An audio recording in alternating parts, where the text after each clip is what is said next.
susunod na programa ay rated G. Ito ay pwede sa lahat ng manonood.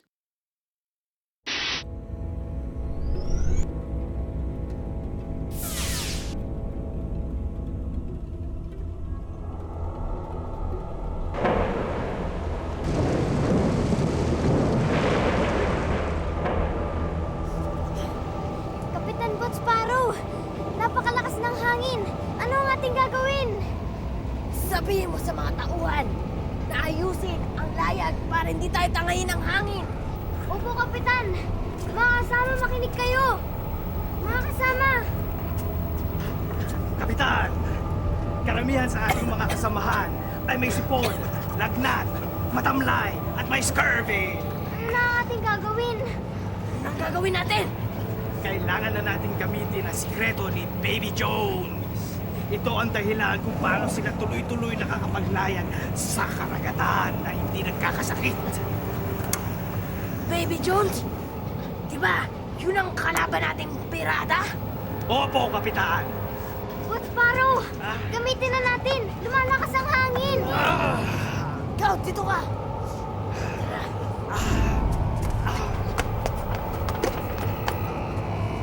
Buksan na natin ang treasure chest! Ayokong tumingin! Hindi ko kaya! Sabi kasi nila, nasa treasure chest daw ang puso ni Baby Jones! Tara na!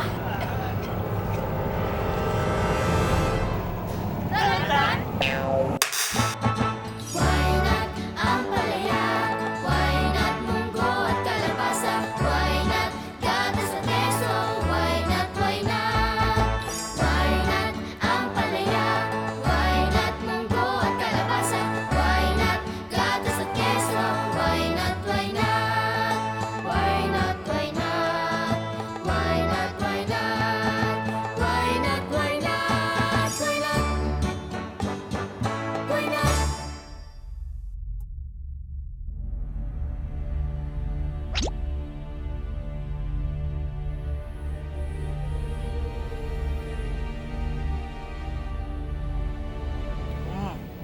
Asim.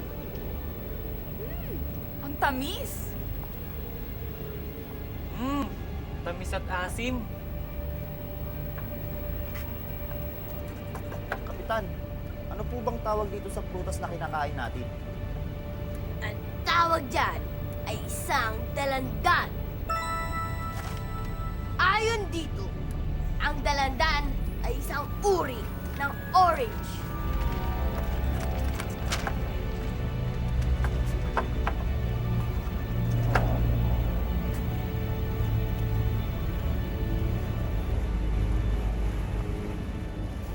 May tatlong uri ng oranges.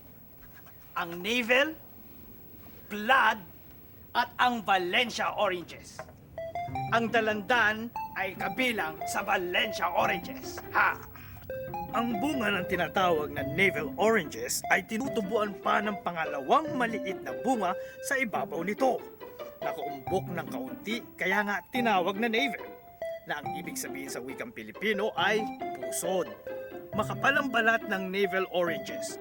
Mas madaling balatan kaysa ibang klase ng orange, pero mas kaunti ang katas ng mga ito. Ang blood oranges naman ay maliit hanggang katamtaman ng laki. Manipis ang balat at kakaunti o walang buto. Pag hiniwa mo ito, ang bunga ay pula o maroon.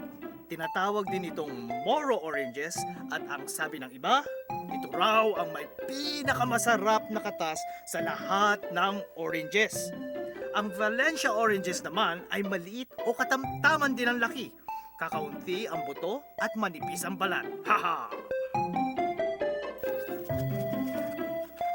Ayon sa kasulatan, ang dalandan ay nagmula sa China. Ang sariwang dalandan ay kulay green, makintab, mabango at di matigas, pero di rin malambot kung hahawakan.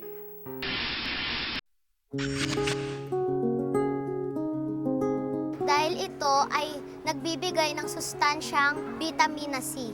Ang dalandan ay kulay berde at ang orange naman po ay kulay kahel. Ang orange ay matamis kaysa dalandan. Yung dalandan manamis at maasim. Ang dalandan ay mas maraming buto kaysa sa orange. Mas malaki po ang orange kaysa sa dalandan. Kasi mapakla yung dalandan, yung orange naman maasim. Dalandan juice at dalandan candy. Juice. Dalandan juice at dalandan candy po. Juice po. Dalandan juice. Nagbibigay ito ng vitamina C. Tumutulong sa pagpapalakas ng immune system. Nakakapagpalinaw ng mata at nagpapakinis ng ating kutis. Nagpapaiwas sa sakit po. Ito po ay nagbibigay lusog sa ating katawan.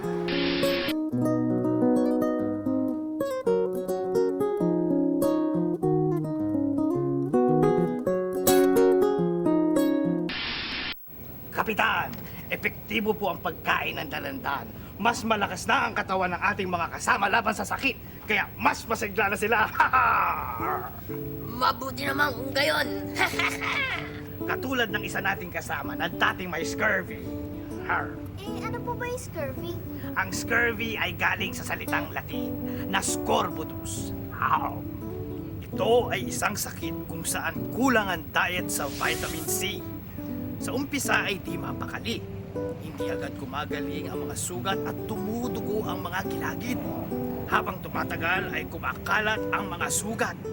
May pamamaga ng mga kasukasuan at nakakaramdam ng panghihina. Bumababa ang timbang, nalalaglag ang ngipin. Pero tingnan nyo, ngayon ay magaling na siya. Eh bakit po ba nakakagaling ng scurvy at makapagpapataas ng resistensya sa sakit ang dalandan? Dahil ang dalandan ay hitik sa vitamin C. Vitamin C? Ang vitamin C o ascorbic acid ay isang water-soluble vitamin na tumutulong sa pagpapagaling ng sugat at pagpapanatili ng healthy blood vessels, gums, joints, and connective tissues.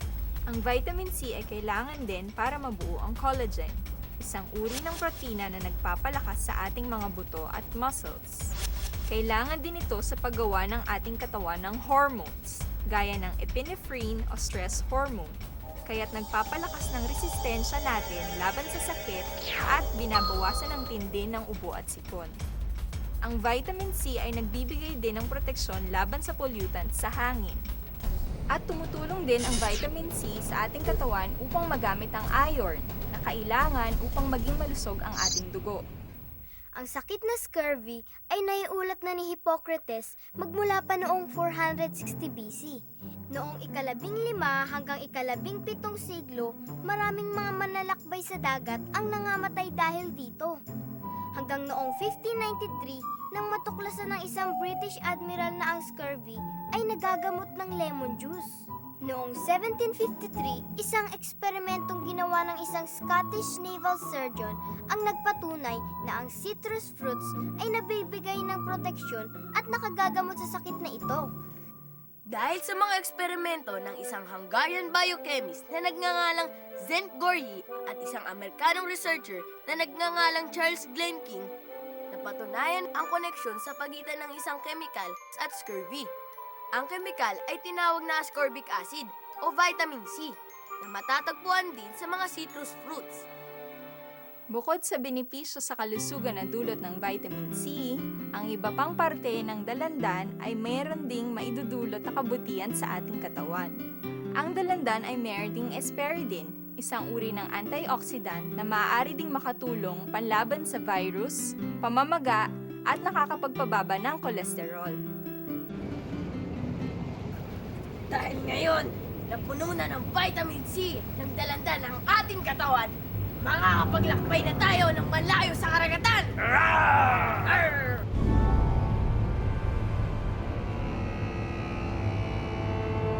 Kapitan! May problema tayo! Anong problema? Si Baby Jones!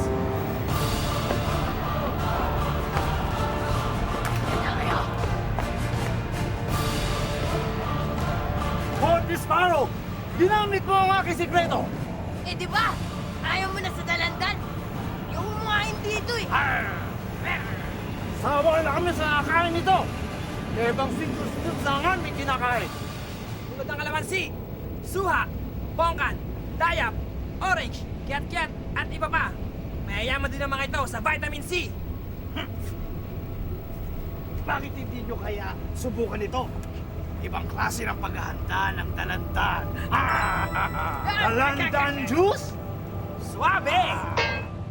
Kung kayo'y naiinitan at naghahanap ng inumin na bukod sa masarap na ay masustansya pa, subukan ang dalandan juice. Ganito ang paggawa nito. Pumili ng hinog na dalandan. Hugasan ang mga ito. Hindi nyo naman kakainin o kakatasan ng balat. Pero, mas maganda na yung malinis para hindi mahalo ang dumi sa katas kapag piniga. Hatiin ng pahalang sa gitna ang mga dalandan. Pigain sa salaan para masala ang mga buto. Tapos ay lagyan ng tubig. 2 o 3 bahaging tubig sa isang bahagi ng katas ng dalandan. Lagyan ng asukal depende sa panlasa. Kung gusto na mas maasim ang juice, dagdagan ng katas o bawasan ng tubig. Mas maganda kung idagdag ang pulp bit sa juice para sa fiber nito. Haluin, lagyan ng yelo. Ayos na. Masarap, masustansya.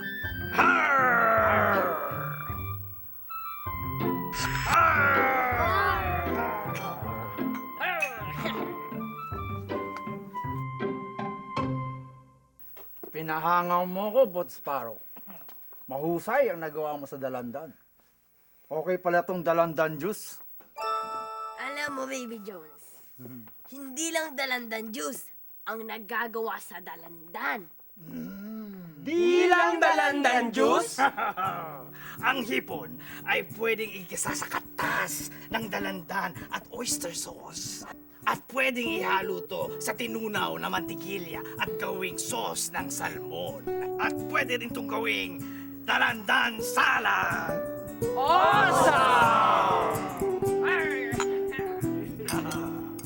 Hindi lang mayaman sa vitamina C ang prutas ng dalandan. Ang dahon nito ay gamot din sa hilo at kabag. Tamang-tama para sa mga nakararanas nito kapag naglalayag sa dagat. Ganito lang ang gawin. Para mawala ang pagkahilo, lamukusin o pigain ang ilang pirasong dahon at pagkatapos ay amuy-amuyin. At para sa kabag o pananakit ng tiyan, pakuluan ang tuyong balat at saka inumin. Bukod sa bunga ng Bukod sa bunga ng dalandan, ang iba pang bahagi ng puno nito ay nagagamit sa iba't ibang bagay. Halimbawa, ang tuyong bulaklak ay maaaring gawing pampalasa ng pagkain. Ang bulaklak ay maaaring ilagay sa tsaa para bumango ito. Ang balat ay maaaring gamitin para magkaroon ng kakaibang lasa ang marmalade, juice, jelly, at baked goods. Ayos, Bot Sparrow. Dahil naipakita mo sa akin ang mga mabubuting dulot sa kalusugan ng dalandan, iniiwan ko na sa iyo mga dalandan para makatulong sa iyong paglalakbay. Maraming salamat, Baby Jones. Marami ang may tutulong ito sa aking mga kasamahan. Pampatibay ng kanilang katawan. Tama yon. Pero wag nating kalilimutan Ano yun? na kumain ng sari-saring masustansyang pagkain araw-araw. Ito ang daan tung sa kalusugan.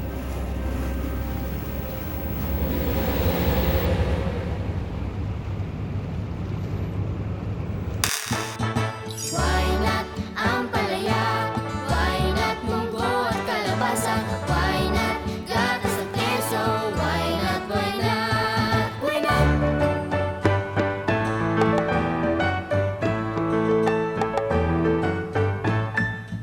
Kanin, mais at kamote, isda,